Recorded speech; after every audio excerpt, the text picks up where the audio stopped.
തിരുവനന്തപുരം കോർപ്പറേഷനിൽ BJP. CPIM deal ആരോപിച്ച് Chempazhanthi local committee അംഗം ആനി അശോകനെ പുറത്താക്കി. കൊല്ലത്ത് KPCC രാഷ്ട്രീയകാര്യ സമിതി അംഗം ബിന്ദു കൃഷ്ണയ്ക്കെതിരെ കൊല്ലം DCCക്ക് മുന്നിൽ പോസ്റ്റർ പ്രത്യക്ഷപ്പെട്ടു. പന്തളത്ത് CPIM ബ്രാഞ്ച് സെക്രട്ടറിയും കുടുംബവും BJPയിൽ ചേർന്നു. തിരുവനന്തപുരം കോർപ്പറേഷൻ തെരഞ്ഞെടുപ്പിൽ BJP CPIM ഡീലുണ്ടെന്നും കടകംപള്ളി സുരേന്ദ്രനാണ് പിന്നിലെന്നുമായിരുന്നു ചെമ്പഴന്തി ലോക്കൽ കമ്മിറ്റി അംഗം ആനി അശോകിന്റെ ആരോപണം.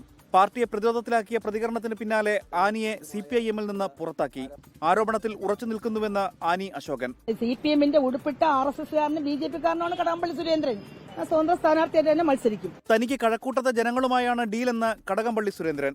എനിക്ക് ഡീലുണ്ട്. അത് ആരുമായിട്ടെന്ന് ചോദിച്ചാൽ ഈ നാട്ടിലെ കക്ഷി വ്യത്യാസമില്ലാത്ത ജനങ്ങളുമായിട്ടാണ്. KPCC രാഷ്ട്രീയകാര്യ സമിതി അംഗം ബിന്ദു കൃഷ്ണ BJP ഏജന്റാണെന്ന് കൊല്ലം DCCക്ക് മുന്നിൽ പോസ്റ്റർ പ്രത്യക്ഷപ്പെട്ടു. പിന്നിൽ രാഷ്ട്രീയ എതിരാളികളെന്ന് ബിന്ദു കൃഷ്ണ. അടിസ്ഥാനപരമായ കാര്യങ്ങൾ പോലും ജനങ്ങൾക്ക് ചെയ്തു കൊടുക്കാത്ത ഒരു ഭരണകൂടത്തിനെതിരെയുള്ള വികാരം ശക്തമായി നിൽക്കുമ്പോൾ UDF ആ ജനങ്ങളുടെ പ്രതീക്ഷയ്ക്കൊത്ത് വളരെ നല്ല രീതിയിൽ പോകുമ്പോൾ സ്വാഭാവികമായും അധികാരത്തിലുള്ളവർ അസ്വസ്ഥരാകും. അതിന്റെ ഭാഗമായി കോൺഗ്രസിൽ അഭിപ്രായ വ്യത്യാസമുണ്ട് എന്ന പ്രതീതി ജനിപ്പിക്കുവാൻ വേണ്ടി ചെയ്തതാകാം.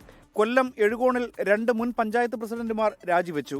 CPIയിലെ P. സിംലാസനൻ, കോൺഗ്രസിലെ അഡ്വക്കേറ്റ് രതീഷ് കളിത്തട്ടിൽ എന്നിവരാണ് സ്വന്തം പാർട്ടികളിൽ നിന്ന് രാജിവെച്ചത്. രതീഷ് കളിത്തട്ടിൽ CPIMൽ ചേരും. പത്തനംതിട്ട പന്തളത്ത് CPIM ബ്രാഞ്ച് സെക്രട്ടറിയും കുടുംബവും BJPയിൽ ചേർന്നു. ഇടയാടി ബ്രാഞ്ച് സെക്രട്ടറി K. ഹരിയും കുടുംബവുമാണ് BJPയിൽ ചേർന്നത്.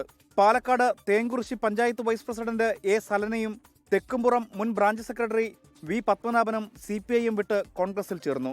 News desk 24.